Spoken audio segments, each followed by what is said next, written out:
जी के YouTube channel पे। और आज स्पेशल एपिसोड नंबर 400। तो आप सभी लोगों का बहुत बहुत धन्यवाद, बेहद का धन्यवाद। 400 एपिसोड आज हमारे पूरे हो रहे हैं और आप सभी ने अपना बेहद का सपोर्ट दिया, प्रेम दिया और माँ बापू जी के आशीर्वाद से ये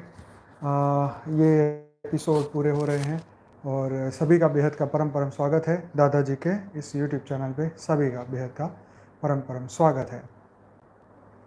तो आज हम बहुत बढ़िया टॉपिक पे बात करने वाले हैं। जो भी ये एपिसोड देखे वो पूरा देखे, क्योंकि आज का एपिसोड जो है वो बहुत ही स्पेशल है। आत्मा के आनंद के ऊपर हमने डिस्कस आज हम करने वाले हैं कि आत्मा का आनंद क्या है और आत्मा का आनंद कैसे मिल सकता है, कौन से वो रास्ते हैं और आत्मा का आनंद रियल में कौन जान पाता है। तो आज बने रहिएगा इस आर्टिकल पे। सच्चिदानंद का स्वरूप क्या है और उसका आत्मा के आनंद से क्या कनेक्शन है, ये सब आज हम गहराई से समझने वाले हैं। तो पूरा आर्टिकल देखिएगा। ये आर्टिकल को दो अलग अलग भाग में बांटेंगे, आज और कल, क्योंकि आर्टिकल लंबा है। जितना आज ले पाएंगे उतना ले लेंगे, बाकी कल। तो बहुत बहुत सभी का बेहद का स्वागत, बेहद का बहुत बहुत धन्यवाद, सबको अभिनंदन। आज बापूजी के इस लाइव सेशन को 400 एपिसोड पूरे हुए और आने वाले समय में कई और एपिसोड भी होंगे। तो बने रहिए। आज का स्पेशल एपिसोड, स्पेशल टॉपिक और स्पेशल आनंद का स्वरूप भी हम जानेंगे। तो चलिए आज का एपिसोड शुरू करते हैं फटाफट।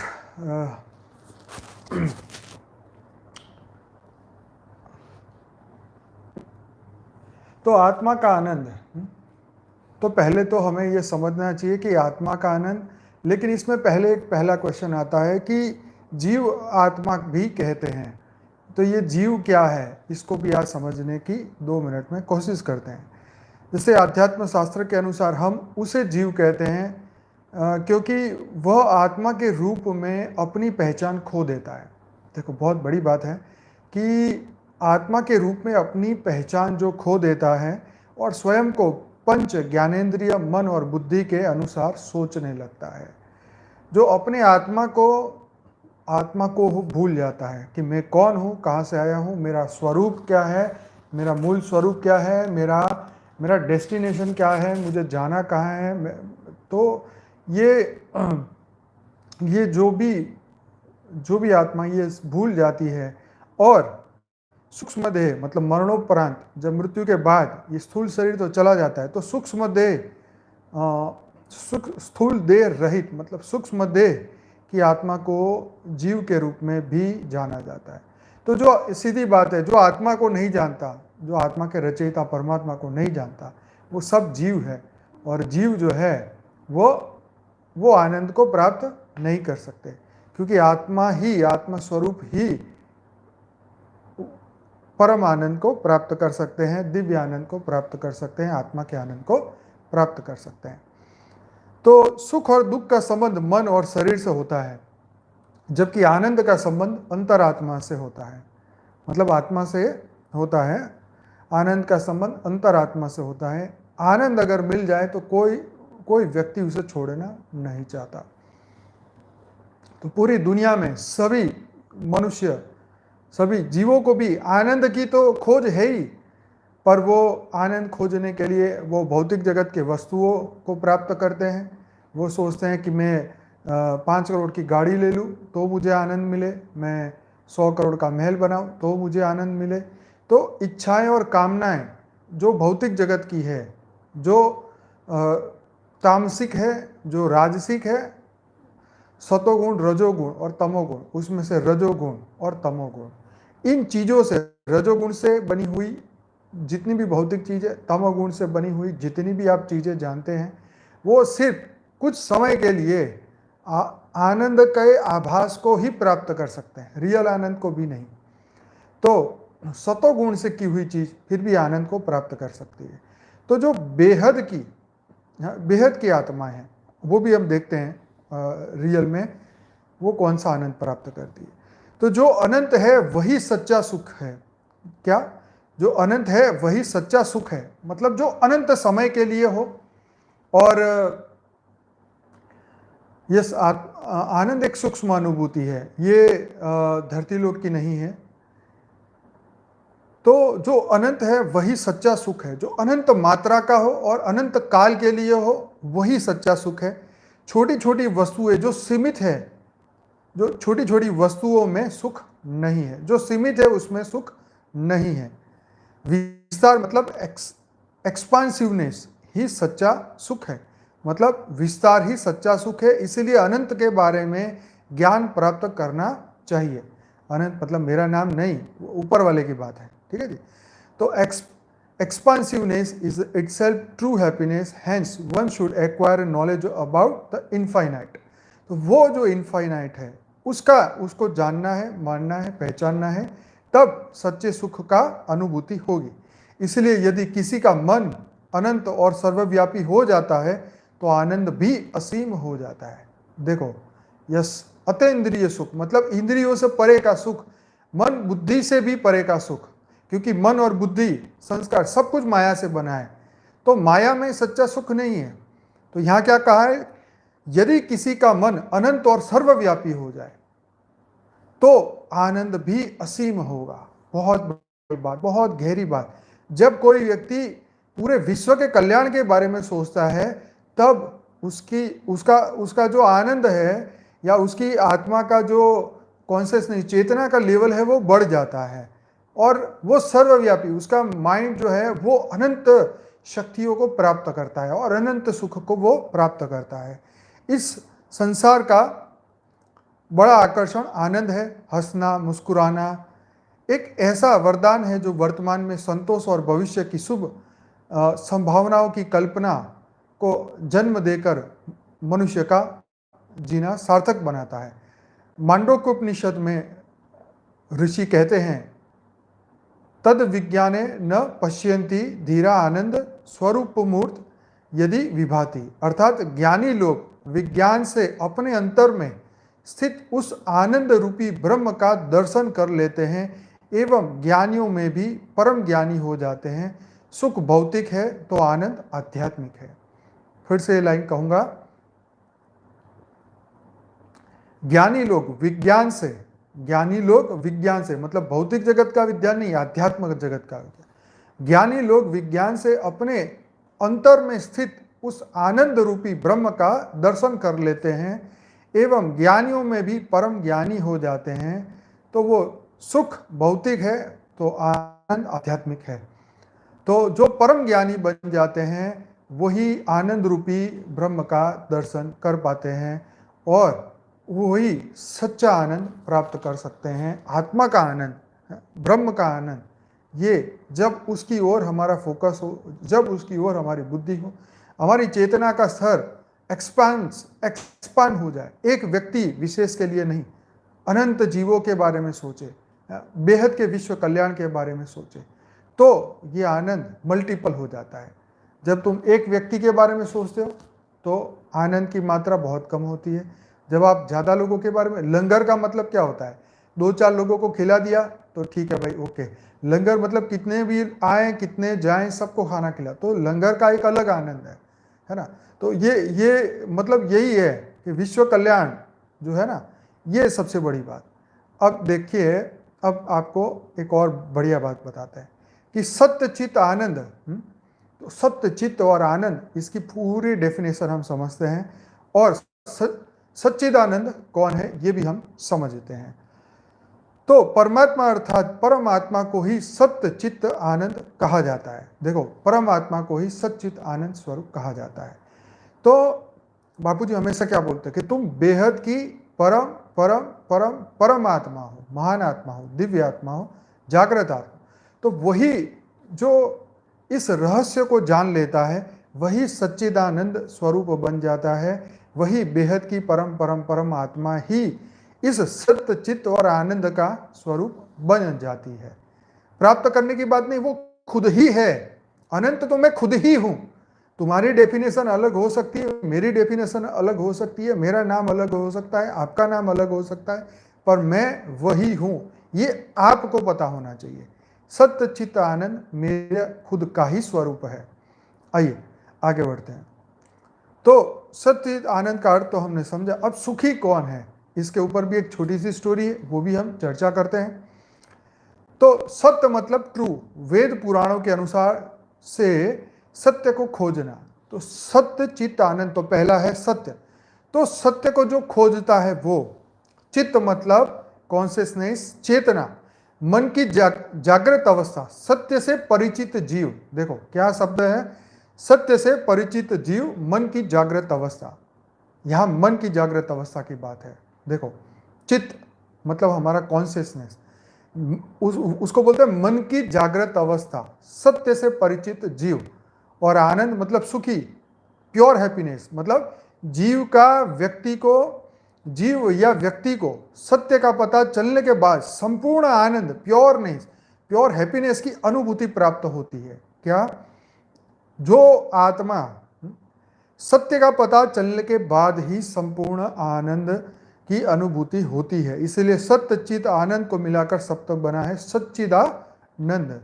तो जब तक आप सत्य की अनुभूति नहीं करते तब तक आपको चैन नहीं मिलती। आज भी हम हर व्यक्ति का सत्य जानने की कोशिश करते हैं। हम पूरे दुनिया का आदि मध्य अंत का सत्य जानने की कोशिश करते हैं। दुनिया में जितने भी लोग हैं वो सत्य जानने की कोशिश करता है। कोई भौतिक में हाथ मार रहा है, कोई ऊपर के दुनिया में हाथ मार रहा है, कोई चांद सितारों पे जा रहा है। अभी आज का न्यूज़ आया कि चाइना ने अपने मंगल के ऊपर अपना चाइनीस यान उतार दिया। अब वहाँ जाके और बुरा हाल ना करे तो अच्छा है, अपने स्वभाव के अनुसार वो भी सच्चिदानंद बन जाए ताकि किसी को दुख दर्द देना बंद कर दे। तो सत्य सुखी है और झूठ दुखी है, ये तो बिल्कुल सत्य है। सत्य पे चलने वाला हमेशा सुखी रहता है और झूठ पे चलने वाला हमेशा टेंशन, स्ट्रेस, तनाव में दुखी रहता है। उसके पास इसका कोई जवाब नहीं होता है। इसीलिए परमात्मा को सच्चिदानंद कहा गया है, क्योंकि परमात्मा ही संपूर्ण सत्य है, संपूर्ण चेतना है, संपूर्ण सुख है। केवल मनुष्य ही इस सच्चिदानंद को प्राप्त कर सकता है, अन्य जीव नहीं। ये तो आप सब जानते हैं कि 84 लाख योनि में मनुष्य के पास कर्म करने का अधिकार है, और जो श्रेष्ठ कर्म करता है वो इस रूप को भी पा लेता है। देवता सच्चिदानंद रूप नहीं है, उनके पास कर्म करने का सामर्थ्य नहीं है, श्रेष्ठ कर्म वो नहीं कर सकते। हाँ कर सकते हैं, वो चाहे तो कर सकते हैं, लेकिन वो एक भोग योनि में है, मनुष्य भी भोग योनि में। पर जो ज्ञानी बन जाता है, इसलिए इंद्र को भी आत्मा का आइडेंटिटी, आत्मा का ज्ञान प्राप्त करने के लिए प्रजापति के पास धरती लोक पे भेजा था। असुर को भी क्या नाम था, नाम भूल गया, उसको भी आत्मा की जागृति के लिए, आत्मा का ज्ञान लेने के लिए मनु मतलब प्रजापति के पास भेजा था, है ना। तो विलोचन नाम था उसका। तो कहने का मतलब यह है कि देवता हो, दानव हो, सबको आत्मज्ञान तो चाहिए, मनुष्य को तो चाहिए ही चाहिए। तो इसलिए तो मनुष्य का रूप लिया है। तो ये अब सच्चिदानंद ना देवता बन सकता है ना राक्षस बन सकते हैं। तो मनुष्य जो ज्ञानी है, वो जो परम ज्ञानी है, उन्हीं का ये डेफिनेशन है। तो अब इसके रिलेटेड एक सुखी कौन है, उसके आपने शायद इस स्टोरी को भी सुना होगा। उपनिषद गंगा में भी इसका, उपनिषदों में भी है, उपनिषद गंगा में भी था। तो सुखी कौन है उसकी एक छोटी सी स्टोरी है, उसको हम यहाँ चर्चा करना चाहेंगे। पूरी नहीं, जितनी ज़रूरत है उतनी। तो यहाँ पे एक राजा जो है, उसके पास बहुत सारी सुख सुविधाएं थी, लेकिन उसका मन प्रसन्न नहीं रहता था। तो वो बीमार सा अनुभव करता था, सारी सुविधा होते हुए भी खिन्न सा रहता था। दरबार में चिंता हुई, सभी मंत्रियों ने सोचा कि भाई इनको सुखी कैसे किया जाए। तो सभी ने राजगुरु से पूछा कि क्या करें। तो राजगुरु ने कहा कि भाई इसको सुखी व्यक्ति की कमीज पहना दो, सुखी व्यक्ति के वस्त्र पहना दो, तो उसके सकारात्मक ऊर्जा से उसका जीवन बदल जाएगा और फिर वो सुखी हो जाएगा। तो अब जबकि उन्होंने बोल दिया कि इस राज्य में सुखी कौन है, जाओ सब पता करने जाओ।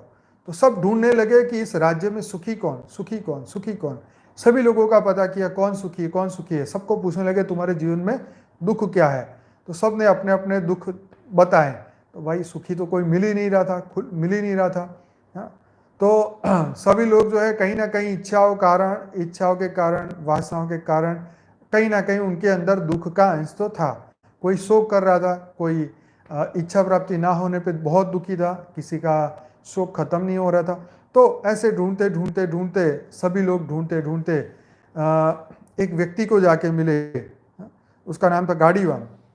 तो सैनिकों ने उसको पूछा कि भाई तुम्हारे पास, एक्चुअली वो जो गाड़ीवान था वो कह रहा था कि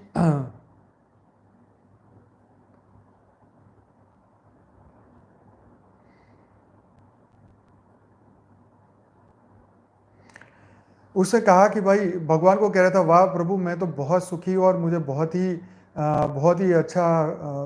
अच्छी फीलिंग हो रही, मैं बहुत सुखी हूँ। तो ये बात ये सैनिकों ने सुन ली, तो उसने जाके पूछा कि तुम्हारे पास कमीज है? तो उसने कहा भाई मेरे को कमीज की कोई ज़रूरत ही नहीं है, मेरे सुख का कारण कोई कमीज तो नहीं है। तो जब उसने राजा को जाके बताया कि एक सुखी व्यक्ति मिला है लेकिन वो कमीज नहीं पहनता है पर कहता ये है कि मैं तो बहुत सुखी हूँ, तो राजा ने कहा कि चलो मैं जाके पूछता हूँ कि उसके सुखी होने का कारण क्या है। तो राजा उसको ढूंढते ढूंढते उसके पास पहुंचे और उसका रहस्य जानने की कोशिश करने लगे कि भाई इसका रहस्य क्या है, ये सुखी होने का रहस्य क्या है। वो राजा पूछने के लिए पहुंच गए। तो राजा बोले महाराज ये क्या रहस्य है कि जिसके पास ढेरों कमीज है वो सुखी नहीं है, लेकिन जिसके पास एक भी कमीज नहीं है वो बहुत सुखी है। मतलब जिसके पास सब कुछ है वो बहुत दुखी है और जिसके पास कुछ नहीं है वो फिर भी वो सुखी है। तो उसका कारण क्या है? तो गाड़ीवान बोले मेरे सुख का कारण कमीज नहीं बल्कि सत्य चित्त आनंद स्वरूप आत्मा है। जो भी यह जान लेता है सुख मनुष्य के भीतर है, उसे सुख के लिए बाहरी वस्तु की आवश्यकता नहीं पड़ती। तो ये बात एकदम, मतलब जिसको आत्मा के ऊपर निश्चय हो जाता है कि मैं शरीर नहीं, एक तो मैं आत्मा हूं, ठीक है। जब इसको कोई भी मनुष्य को जब ये विश्वास हो जाता है कि मैं शरीर नहीं मैं आत्मा हूं, अब उसका दूसरा प्रयास होता है तो ये सुख और दुख कौन भोगता है।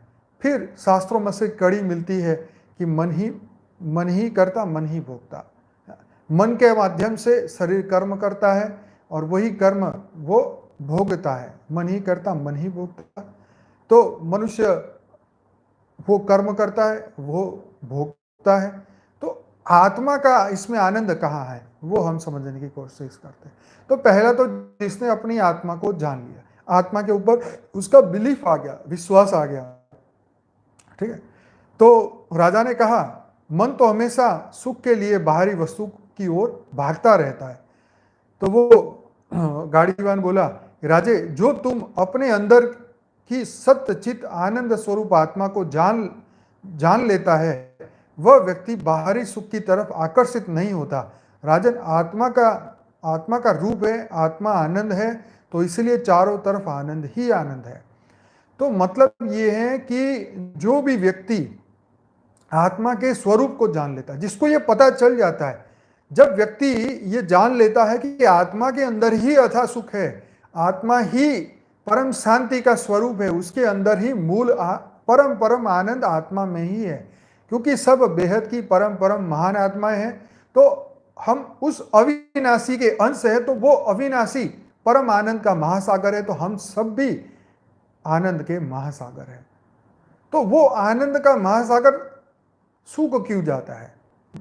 तो सूखने का कारण आप सब जानते हैं कि भौतिक जगत में पूरा ध्यान लगा रहना। अब उसके कुछ अंश जो है हमें हमारे जीवन में है, वो हम आगे डिस्कस करेंगे। तो यहाँ पे बात हो रही थी कि जो आत्मा के स्वरूप को जान लेता है, जो आत्मा के, अब आया आत्मा का स्वरूप, आत्मा का जो स्वरूप है जब वो जान लेता है तब उसे पता चलता है कि मैं वो ही तो हूँ जो मैं ढूंढ रहा हूँ, जो बाहर ढूंढ रहा हूँ वो मेरे अंदर है। जैसे हिरन जो है कस्तूरी को बाहर ढूंढता है लेकिन होती उसके अंदर है।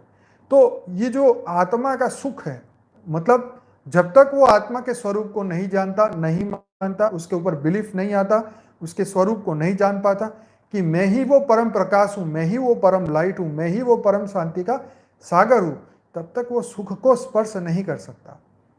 भौतिक जगत का सुख है, नहीं है ऐसा नहीं है, इसलिए तो लोग पागल होकर भौतिक जगत में जा रहे हैं। लेकिन वो इसलिए पागल है, बेवकूफ है कि वो टेम्पररी चीज को अपनाना चाहते हैं।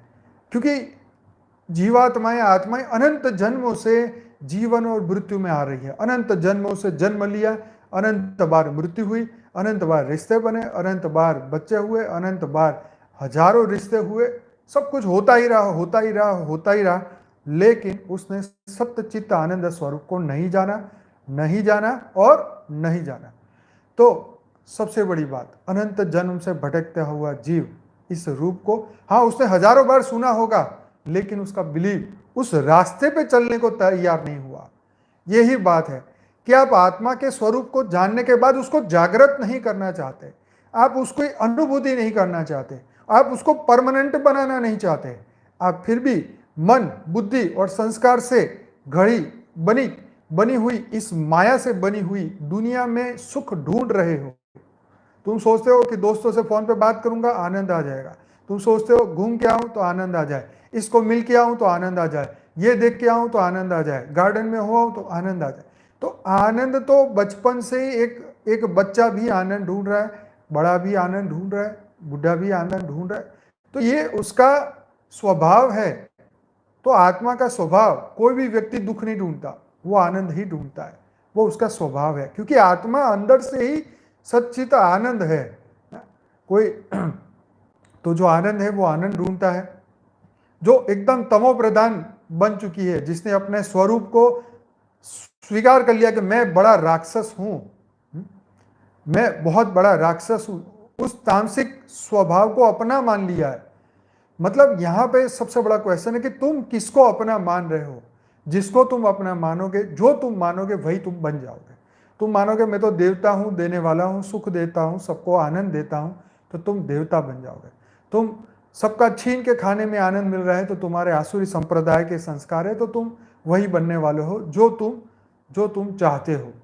तो यहाँ पे बात हो रही थी, गाड़ीवान बोले राजे, जो व्यक्ति अपने अंदर की सच्चित आनंद स्वरूप को जान लेता है वो बाहरी सुख की तरफ आकर्षित नहीं होता। और ये जिन्होंने बाहरी सुख के आनंद को छोड़ दिया है वो लोग ही परम ज्ञानी अवस्था में जाते हैं। वही आत्मा के अथाह गहराइयों के आनंद को अनुभूति कर पाते हैं और फिर वो जन्म मरण के चक्र से ऊपर चले जाते हैं। क्योंकि अब उनका धरती लोक पे कुछ खोज नहीं बची। उन्होंने मान लिया कि अब धरती पे कोई आनंद नहीं है। अब उनको पता चल चुका है मेरे अंदर ही वो आनंद है और वो मुझे इस मृत्यु लोक में मिलने वाला नहीं है। तो जिसको ये पता चल गया तो वो उस आनंद से परे हो गए, और जब वो आनंद से परे हो गए तो उनका मुक्ति का द्वार तो उसने खुद ही खोल दिया। उसका वो जब चाहे अपने इस जन्म को आखिरी जन्म बना सकते हैं, अपने सभी कर्मों को वो आखिरी कर्म बना सकते हैं, अपनी सभी इच्छाएं वासनाएं मिनटों में इसी वक्त खत्म कर सकते हैं अगर वो संकल्प कर ले। तो ये बहुत महत्वपूर्ण बात कि आत्मा के आनंद स्वरूप के कारण ही व्यक्ति स्वयं से हर क्षण प्रेम करता है। आप देखो आईने में जाके ऐसे ऐसे करते हैं, अपने आप को देखते हैं, अरे मैं कितना सुंदर हूं, मेरा ये स्वरूप, वो स्वरूप। तो जो हर इंसान अपने आप को प्रेम करता है, नो डाउट, सबको पता है। तो यहाँ पे ये बताया कि आनंद स्वरूप के कारण ही हम अपने आप को प्रेम करते हैं। ठीक, क्या तुम जानते हो कि जब व्यक्ति बूढ़ा हो जाता है, बीमार हो जाता है, इंद्रियां साथ छोड़ रही होती है, मृत्यु दरवाजा खटखटा रहा होता है, लेकिन मनुष्य तब भी स्वयं से प्रेम करना नहीं छोड़ता। देखो कितनी गजब की बात। मतलब मनुष्य हर क्षण तक, अंतिम क्षण तक जीवन जीना चाहता है। ठीक है, क्योंकि वो अपने आप को प्रेम करता है। व्यक्ति तब भी स्वयं से हर क्षण, हर पल प्रेम करता है। यदि दुख आत्मा का स्वरूप होता तो क्या मनुष्य स्वयं से इतना प्रेम कर सकता? नहीं कर सकता ना। अगर वो दुख का स्वरूप होता तो वो दुख ढूंढने जाता। तो गाड़ीवान वो कहते राजा को, राजन तो वही क्या तुमने कभी सोचा है कि मनुष्य के अंदर आत्महत्या का विचार क्यों आता है? तो गाड़ीवान ने कहा, राजन, आत्महत्या का विचार आता है क्योंकि भावनाओं के वश में आदमी मन, बुद्धि और शरीर आदि को खत्म कर देना चाहता है, क्योंकि आत्महत्या का विचार भी आत्म प्रेम को ही व्यक्त करता है। जब व्यक्ति दुख और दुख देने वाली स्थिति से छुटकारा नहीं प्राप्त करता तो मनुष्य अज्ञान में आत्महत्या को ही दुखों से छुटकारा प्राप्त करने का रास्ता समझता है। इतना है मनुष्य का स्वयं के प्रति प्रेम कि वह अपने अस्तित्व को भी समाप्त कर देना चाहता है। देखो, जब कोई रास्ता नहीं दिखाई देता कि भाई ये दुनिया में अब जीने जैसी दुनिया नहीं, जो कुछ था सब खत्म हो गया है, जो कुछ भी पाया था सब बेकार निकला, जिसके ऊपर विश्वास किया वो विश्वास टूट गया, मतलब जब भी धोखा मिलता है, ये सब चीज़ें होती है, आप सब जानते हैं। तो मनुष्य अपने जीवन को, अपने आप को ख़त्म करना चाहता है, मतलब शरीर को ख़त्म करना चाहता है, क्योंकि वो जानता नहीं है कि ये जो दुख है ये शरीर को तो खत्म कर दूंगा, लेकिन ये सूक्ष्म शरीर, कारण शरीर को तो भुगतना ही पड़ेगा, इस जन्म में नहीं तो अगले जन्म में भुगतना पड़ेगा। जिसको ये पता चल जाए तो वो आत्महत्या नहीं करेगा, वो योग तपस्या की ओर जाएगा और दुखों से निवृत्ति पाने के लिए वो अब रास्ता बदल लेगा। अब आत्महत्या कोई रास्ता नहीं है, ये तो बेवकूफ लोग करते हैं, वो तो गधे लोग करते हैं, जो अज्ञानी है वो करते हैं। तो रास्ता बदलना पड़ेगा, रास्ता स्वपरिवर्तन की ओर लेके जाना पड़ेगा। और ऐसे गुरु, ऐसे व्यक्ति, उनको अगर रास्ता दिखाए कि जो इस रास्ते पे चल चुके हो और जो सत्य का रास्ता दिखाए उसे, तो उसका जीवन बदल सकता है। नहीं तो आगे आने वाले कितने जन्म वो जन्म लेगा और वो हो सकता है हर जन्म में अगर उसको अच्छा गुरु ना मिला, अच्छा ज्ञान ना मिला, स्व परिवर्तन ना कर सका, तो वो हर जन्म में ही आत्महत्या करता फिरेगा। क्यों? क्योंकि उसके पास एक ही रास्ता है। अपनी दुख से निवृत्ति कैसे होगी? बस ऐसे ही होगी, अपने आप को समाप्त कर दो। तो यही तो महान अज्ञानता पूरे समाज में फैली हुई है। कोई आत्मा की बात करे, आत्मा जागृति की बात करे तो लोगों को मजाक लगता है, क्या आत्मा लगा के रखा है। अरे भाई, यही तो समझने की बात है। तुम अगर ये नहीं समझे तो समझना तो पड़ेगा, चाहे तुम 1000 जन्म लो, चाहे तुम करोड़ों जन्म लो, चाहे तुम कीड़े मकोड़े बन जाओ, जब तुम्हें दुख का पता चलेगा, जब परम सुख के बारे में जानोगे, तभी तो तुम आत्मा की खोज में निकलोगे कि भाई इससे बड़ा सुख क्या है। जब तुम मारुति चलाते हो, तुम्हें पता तो चला कि गाड़ी तो बहुत अच्छी है, लेकिन जैसे ही मर्सिडीज पास में से जाएगी तब तुम्हें पता चलेगा, अरे इसमें तो ये नहीं है, उसमें तो वो है, इसमें तो ये नहीं है, उसमें तो वो है। जैसे जैसे कंपैरिजन करने लग जाओगे तो पूरा ध्यान मारुति से हटके मर्सिडीज में चला जाएगा, और वही नई गाड़ी भी दुख का कारण बनेगी। क्यों? क्योंकि आपको पता चल गया कि सुख अब इसमें नहीं, सुख अब उसमें है। जैसे गाड़ी पुरानी हो जाएगी, आप उसको बेच के इससे ऊपर की गाड़ी, अच्छी गाड़ी लेने की कोशिश करेंगे, है ना। तो कहने का मतलब, जैसे जैसे ज्ञान बढ़ता है मनुष्य का, वो अपने ज्ञान के आधार से सुख की और प्राप्ति करने के लिए आगे बढ़ता है। जैसे हम ज्ञान में भी ज्ञान को और आगे सुनना चाहते हैं, समझना चाहते हैं, आगे बढ़ना चाहते हैं। क्यों? क्योंकि जैसे जैसे हम अथाह गहराइयों में जाते हैं तो हमें परम परम परम आनंद की अनुभूति होती है, और उसी आनंद के कारण हमें इस राह पे चलने का बहुत आनंद आता है, और यही आनंद हमें इसी राह पे टिका के भी रखता है और हमें इस पे चलने की प्रेरणा भी देता है। तो राजा ने कहा, तो मनुष्य बाहरी संसार की तरफ भागता क्यों है? अब देखो, सबसे बड़ा क्वेश्चन कि मनुष्य इस बाहरी सुखों में भागता क्यों है? तो गाड़ीवान बोला, क्योंकि वह स्वयं से प्रेम करता है। मनुष्य जितनी भी अभिलाषा करता हो, चाहे वो धन की, वैभव की, पुत्र की, पुत्री की, पत्नी की, ये सब सुख के उपकरण है। उपकरण है, सुख नहीं, उपकरण मतलब माध्यम है। सुख का सोर्स नहीं है, माध्यम है। तुम्हारे बच्चे होंगे तो वो तुम्हारे सुख का कारण बन सकते हैं, पर जरूरी नहीं कि बने। आप कितने देख रहे हैं अपने कर्म बंधे के कारण ऐसे बच्चे मिले जो बुढ़ापे में माँ बाप को छोड़ के भाग जाते हैं, पूछने भी नहीं आते, फोन भी नहीं करते, और बहुत सारी चीजें। तो ये सब उपकरण हैं जिनकी अभिलाषा मनुष्य स्वयं के सुख के लिए करता है। तो आज पिता पुत्र से, हस्बैंड वाइफ से, वाइफ हस्बैंड से, या जो भी हम सुख देख रहे हैं हर रिश्तों के अंदर, वो सुख का मूल कारण क्या है? Barter system. वो मुझे प्रेम करेगा तो मैं प्रेम करूंगी। लड़का या लड़की तुम्हारे कहने से बाहर निकल जाए तो वही बाप, वही माँ तुम्हें बोलते चल निकल यहाँ से, तेरा कोई काम नहीं।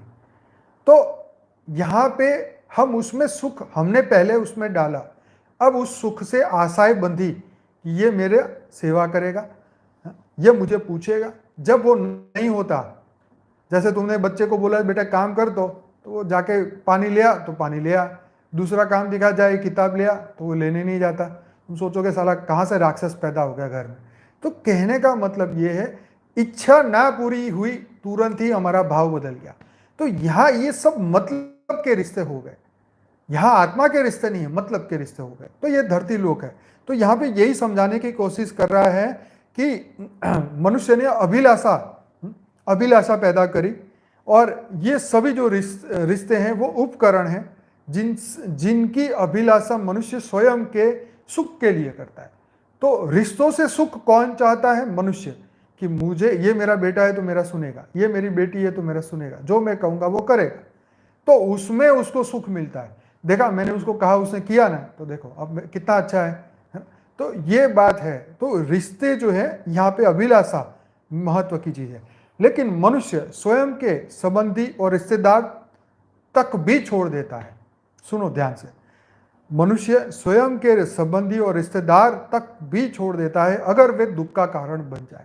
तुम्हें कोई दो शब्द, दो गाली मुंह पे सुनाए तो तू कहेगा भाई आज से हम तेरी मेरी गंगा हमने नहा ली, तू अपने रास्ते मैं अपने रास्ते।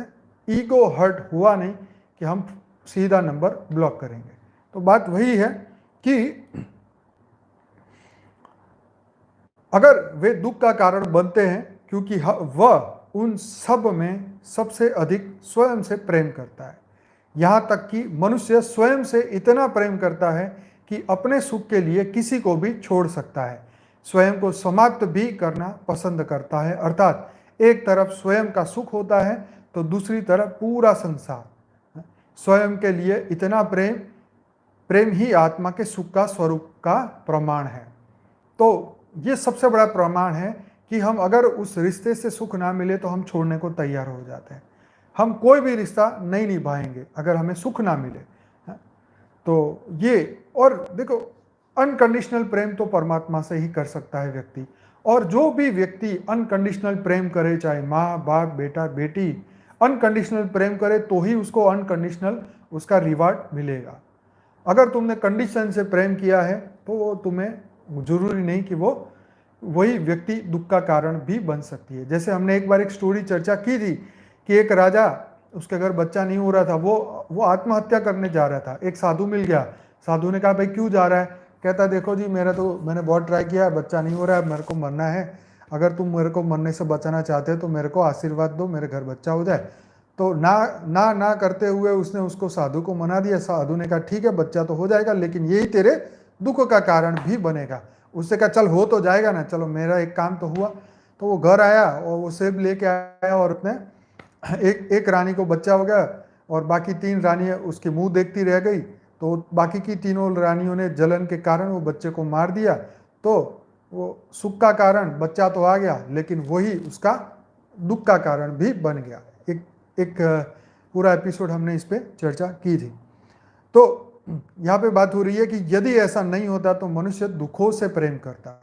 चूंकि हम अज्ञातवश अपने आनंद स्वरूप को नहीं जानते, संसार के छोटे मोटे सुखों को प्राप्त करने के लिए जिंदगी भर भागते रहते हैं। ये बिल्कुल वैसा ही है जो सुखों का राजा है, जो सुखों का स्वामी है, वह खुद को भिखारी समझ दूसरों के सामने सुख के लिए गिड़गिड़ाता रहता है। यही अज्ञान की शक्ति है। हाँ, ये धंधुली और धंधुकारी की भी ऐसी ही कहानी थी। वही थी? नहीं, कोई और थी वो तो हाँ, वो तो मोक्ष 7 दिन में मोक्ष प्राप्ति की बात थी धंधुकारी की। तो ये अज्ञान की शक्ति, जो अज्ञान में है वो छोटी छोटी सुख के लिए भीख मांगते रहते हैं। अरे मेरे को ये दे दे, मेरे को ये कर दे, मेरे को बेटा कह दे, मेरे को ये कर दे, वो कर दे। तो मेरे को व्हाट इज मेरे को? अगर तुम्हारे को चाहिए तो उस परमात्मा से मांगो ना, जो इतना विराट है, वो इतना परम परम परम विराट है, इतना परम सागर है कि उसके तो सामने के मांगने के लिए तुम्हारे हाथ भी नहीं फैलाने पड़ेंगे। और यहाँ तो मंदिरों में जाओ, देवी देवताओं से मांगो, बस भीख ही मांगते रहो पूरी जिंदगी, बस यही जीवन में रह गया है। हैं। चाहे मनुष्य से मांगो, देवताओं से मांगो, कहीं से भी मांगो, बस मांगते रहो मांगते रहो मांगते। अरे अपने कर्मों पे विश्वास रखो, परमात्मा पे विश्वास रखो। अब कर्म में लिखा है तो तुम्हारा कोई छीन नहीं सकता, अगर नहीं लिखा है तो परमात्मा भी तुम्हें दे नहीं सकता। सिंपल सी बात है। कर्म तो बढ़िया करने ही पड़ेंगे, ये तो पहले दिन से सबको पता होना चाहिए। बच्चों को भी ये पता होना चाहिए कि भाई अच्छा करोगे तो ही अच्छा होगा। बाकी बात तुम्हारे लिए 7 पुश्तैनी सब कुछ 7 पुश्तों के लिए छोड़ के भी जाएगा तो बुद्धि खराब होगी, तुम 7 ही दिन में सब कुछ सत्यानाश कर दोगे। तो बात वही है कि कर्म का सिद्धांत तो बिना समझे इंसान सुखी नहीं हो सकता। तो यहाँ पे ये समझने की जरूरत है कि मनुष्य को सुख की प्राप्ति के लिए, देखो कितना दुनिया में कितना गजब का मजाक चल रहा है। हम जिससे सुख की प्राप्ति चाहते हैं बदले में वो भी हमारे से सुख की प्राप्ति चाहता है। हम जिससे कहते हैं कि भाई सुख दे दे सुख दे दे, वो कहता है पहले तू तो मुझे दे फिर मैं तुझे दूंगा। तो ये बार्टर सिस्टम चल रही है। जितना कर्म बंधन है उतना ही सुख मिलेगा। बाकी तो सबको पता है कि घर में बेलन भी खूब चल रहे हैं। तो इसलिए राजन, संबंधों का सुख, वस्तुओं का सुख स्थायी नहीं होता, परंतु आत्मा का आनंद असीम होता है। वह अनंत है, जो कभी खत्म नहीं होने वाला, जो अनंत काल का हो वही सुख। और वही नचिकेता ने यमराज को बोला, देना है तो अनंत काल का दो, बाकी एक कल्प का भी नहीं चाहिए, मुझे कुछ नहीं चाहिए, टेम्पररी कोई चीज नहीं चाहिए। ये चीज एक छोटा बालक 11 साल का लड़का ये जानता था। तो यही परम ज्ञानी को हमेशा याद रखने वाली चीज है कि जब तक अनंत काल का सुख ना मिले, अनंत काल की शांति ना मिले, उस रास्ते जाना ही नहीं। टेम्पररी वो बोले कि अरे तेरा काम करवा देता हूँ, तेरे को बच्चा नहीं है दिलवा देता हूँ, तेरे को घर नहीं दिलवा दूँ, तू बोले लॉटरी दिलवा दूँ। भाई ये सब चीज़ एक दिन खत्म हो जाएगी। ये शरीर खत्म हो जाएगा, सब कुछ खत्म हो जाएगा, कुछ बचने वाला नहीं है। और ये टेम्पररी सुख का फायदा भी क्या है फायदा है पर टेम्पररी फायदा है। लेकिन जो अनंत सुख की खोज में है, अनंत अमृत की खोज में है, वो इसमें नहीं फंसते। वही ज्ञानी और अज्ञानी का भेद है। तो आत्मा का आनंद कैसे स्थायी है? तो उसने कहा, राजे, जब भी हम किसी प्रिय व्यक्ति या प्रिय वस्तु को देखते हैं तो उससे आनंद होता है। उस आनंद को शास्त्र प्रिय कहते हैं। और जब उस व्यक्ति या वस्तु को पा लेते हैं तो वो आनंद कई गुना बढ़ जाता है और उसे मोद कहते हैं। जब हम उस वस्तु या व्यक्ति का उपभोग करते हैं तो उससे प्राप्त आनंद को प्रमोद कहते हैं। परंतु जैसे जैसे हम उस व्यक्ति या वस्तु से अलग हो जाते हैं वही आनंद समाप्त हो जाता है। कहते हैं ना, अपना लड़का आ गया, अरे वाह वाह लड़का आ गया, लड़की आ गई, लेकिन वो जाने लगता है तो वो आनंद भी खत्म होने लगता है। इसलिए राजन, व्यक्तियों का आनंद, वस्तुओं का आनंद स्थायी नहीं है, परंतु आत्मा का आनंद स्थायी और अनंत होता है। और अंत में राजा ने वह प्रश्न किया जो इस समय सबके मन में है, यदि मैं आत्मा आनंद हूँ और आत्मा का आनंद स्थान, समय, जन्म, शरीर, मन, बुद्धि और बाहरी किसी भी वस्तु से स्वतंत्र होता है तो वह अनंत असीमित पूर्ण आनंद का अनुभव मैं क्यों नहीं कर सकता? तो आखिरी लाइन बहुत इंपॉर्टेंट, ध्यान से सुनो। हे राजन, जब तक तुम अपनी आंखें बंद करके रखोगे तो अंधेरा ही दिखाई देगा। जब तक तुम शरीर, मन, बुद्धि, रस, भाव, विचारों की तरफ ही देखोगे तब तक आप उस अनंत सुखों को अनुभव नहीं कर सकोगे। सुख और दुख दोनों एक ही है, जैसे दिन और रात, वैसे सुख दुख के लिए मन में, दुख के लिए क्या लिखा है, जैसे रात दिन वैसे सुख दुख, दुख के लिए मन में जगह बनाओ, उसे स्वीकार करो। दुख को स्वीकार करने से वह सुख में बदल जाता है। इसमें आत्मा की गलती नहीं है बल्कि हमारे दृष्टिकोण की है। इसलिए राजन, अगर तुम सुख चाहते हो तो आत्मा के अंदर झांको। आत्मा ही सच्चा सुख है, लेकिन हम पूरा जीवन बाहर सुख की तलाश में लगे हैं। तो हमको ये समझना है कि जीवन में दुख आता है तो उसको दुख ना मानो, वो एक कर्म बंधन मानो। सुख आता है तो सुख को भी कर्म बंधन ही मानो।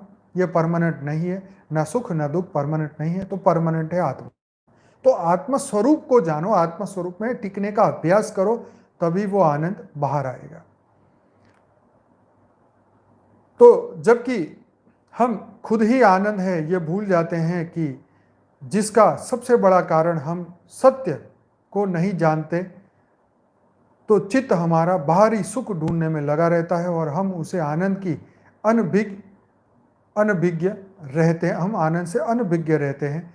जो व्यक्ति सत्य या इस आत्मा के आनंद के सत्य के परिचित होता है, उसका चित्त भी शांत हो जाता है और अनंत आनंद को प्राप्त करता है, वही सच्चिदानंद होता है। तो ये जो सच्ची ये आत्मा के और आत्मा के आनंद के ऊपर जो लंबी चर्चा हुई, इसे वेदांत में आनंद मीमांसा कहते हैं, जिसमें सात्विक आनंद, राजसिक आनंद, कामसिक आनंद से लेकर अलग अलग प्राणियों में अलग अलग आनंद की अनुभूति के बारे में गाड़ीवान ने राजा को उपदेश दिया। तो मीमांसा दर्शन हिंदुओं के 6 दर्शनों में से एक है। इस शास्त्र को पूर्व मीमांसा को उत्तर मीमांसा भी कहा गया है। तो देखो, शास्त्रों में ये बात लिखी हुई है, जिन्होंने इस चीज का आनंद की अनुभूति की, उन्होंने सबको ये समझाने की कोशिश की कि आत्मा का आनंद ही सबसे ऊंचा आनंद है और वही प्राप्त करने योग्य है, बाकी इस धरती लोक पे कुछ प्राप्त करने योग्य नहीं है। तो आइए सभी बेहद की आत्माएं इस बात को समझ ले कि आत्मस्वरूप ही आखिरी मंजिल है, जो कि बापूजी कितने सालों से कह रहे हैं कि आत्मा स्वरूप में स्थिर हो जाओ, आत्मा के दिव्य स्वरूप को समझो, आत्म स्वरूप की अनुभूति करो। और हर दिन हम ये प्रयत्न करते हैं कि हम जितना भी आधा घंटा मिल ले, हम आत्म स्वरूप की अनुभूति करें और ज्ञान सुनते सुनते परम आनंद की भी अनुभूति करें। क्योंकि ज्ञान सुनने से आत्मा जितना सत्य के करीब जाएगी, उतना उसका हर्ष, उसका आनंद बढ़ता ही जाएगा। उसके अंदर वो आनंद जो हम सत्य की ओर पहुंच रहे हैं, उसका आनंद बढ़ता जाएगा। इसलिए ज्ञान सुनना बहुत ही इंपॉर्टेंट है और आत्मा स्वरूप में स्थिर होना इससे भी ज़्यादा इंपॉर्टेंट है। आइए तो सभी समय ना गवाते हुए सभी बेहद की आत्माएं, आज हम आत्म स्वरूप का आनंद स्वरूप की अनुभूति हमने ज्ञान माध्यम से की, अब हम ध्यान और योग के माध्यम से भी करेंगे। तो सभी बेहद की आत्माएं अब अपनी अपनी आंखें बंद करें और जल्दी से जल्दी आत्म स्वरूप में स्थिर हो जाएं। कुछ ही मिनट में हम अपना मेडिटेशन शुरू कर रहे हैं।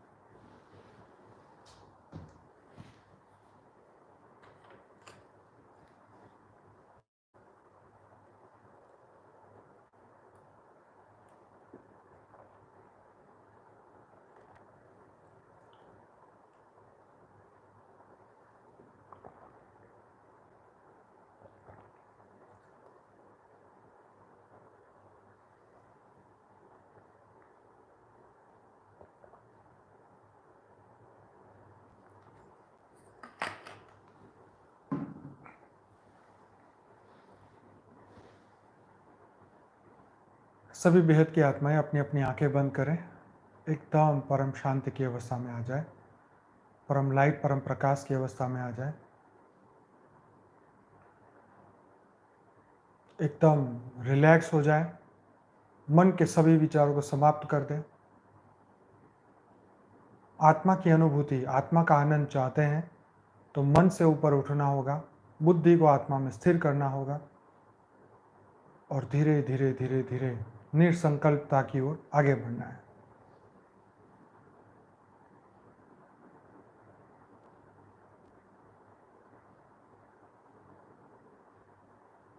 हमारा संपूर्ण ध्यान सिर्फ आत्मा के ऊपर केंद्रित करना है।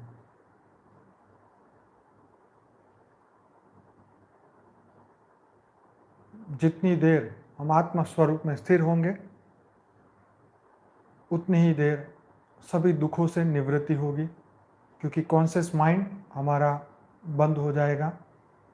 उसमें ही सुख और दुख, के विचार, कल की चिंता, टेंशन, स्ट्रेस, तनाव, सब कुछ इसी के अंदर भरा हुआ है।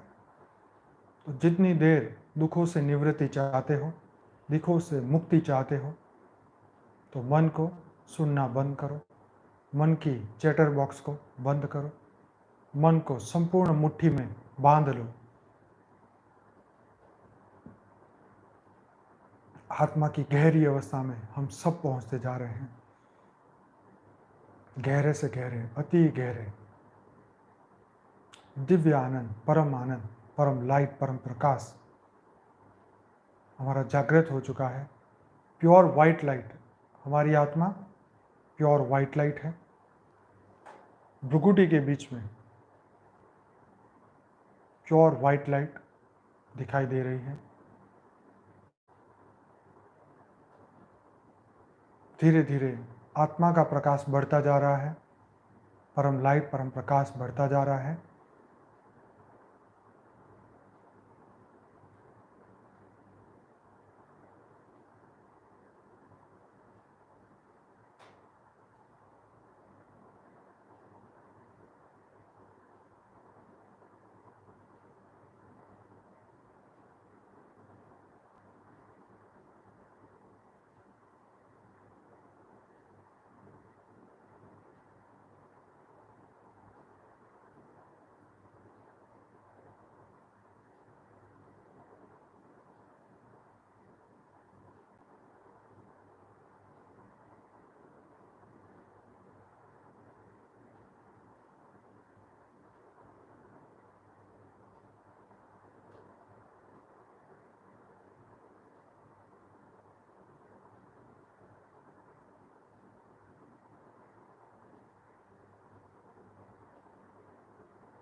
बेहद की कला के परम धाम से बेहद के दादाजी छोटू राम बापू जी सबको परम प्रकाश, परम लाइट दे रहे हैं, परम परम महाशांति के वाइब्रेशन दे रहे हैं।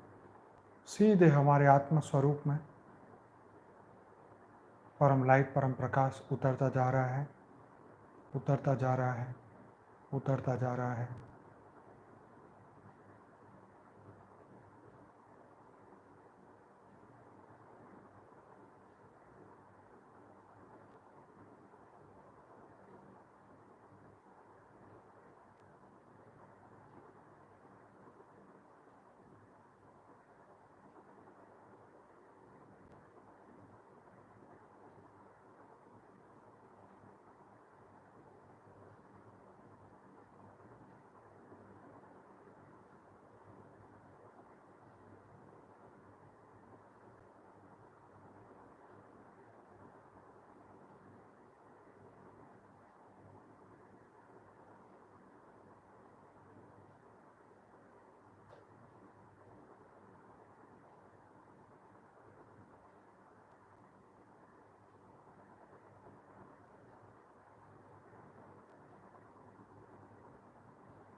संपूर्ण प्रकाश की अवस्था, संपूर्ण लाइट की अवस्था,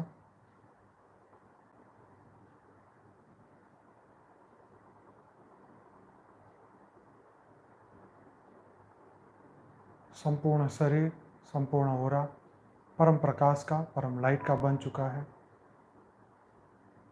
बेहद का परम परम परम बन चुका है।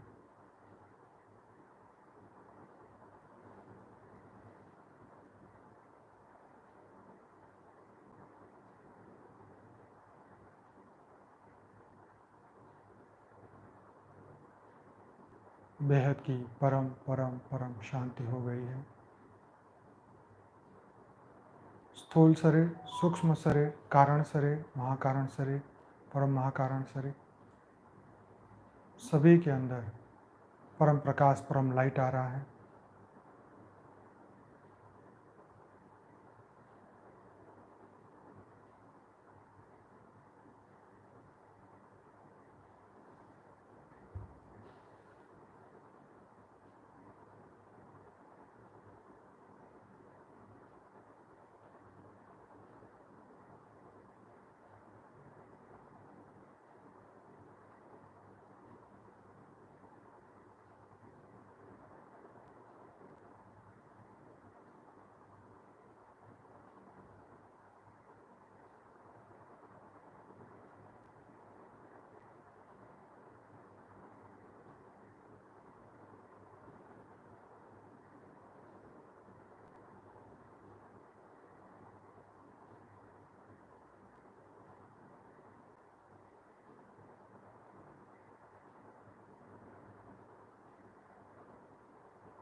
पूरी पृथ्वी पे परम परम परम शांति हो रही है।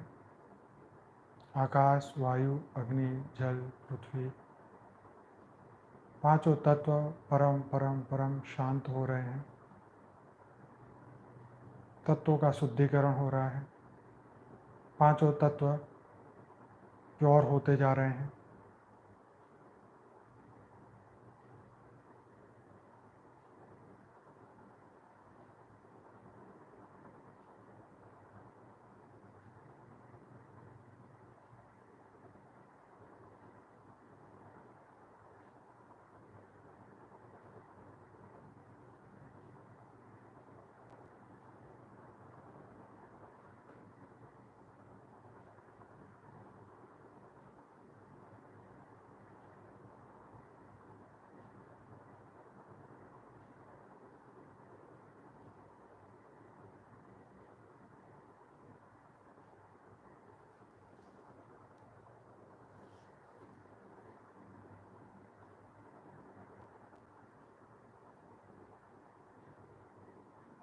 पूरा शरीर हमारा लाइट का बन चुका है, प्रकाश का, दिव्य प्रकाश का बन चुका है।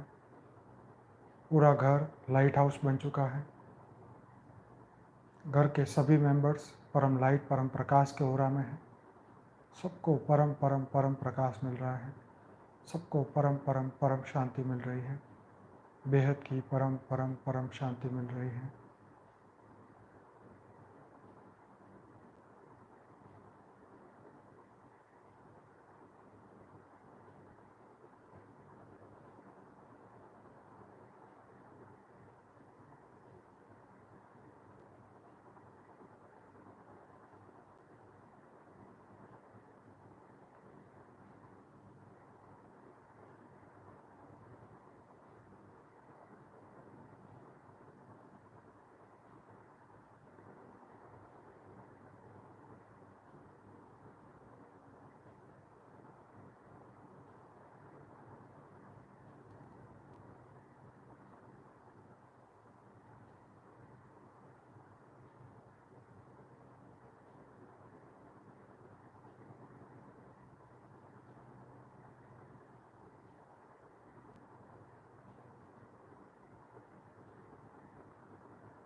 सभी बेहद की आत्माओं का दिल से धन्यवाद, कोटि कोटि धन्यवाद।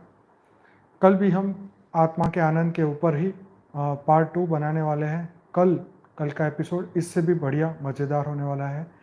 ज़रूर से देखिए और पूरा देखिए, लाइक करें, शेयर करें, कमेंट करें और वीडियो को ज़्यादा से ज़्यादा दुनिया तक पहुंचाइए, परम आनंद दुनिया को भी मिले। तो सभी बेहद की आत्माओं का दिल से धन्यवाद, कोटि कोटि धन्यवाद। बेहद की परमा शांति, बेहद की परमा शांति। Good night, take care, आवजो।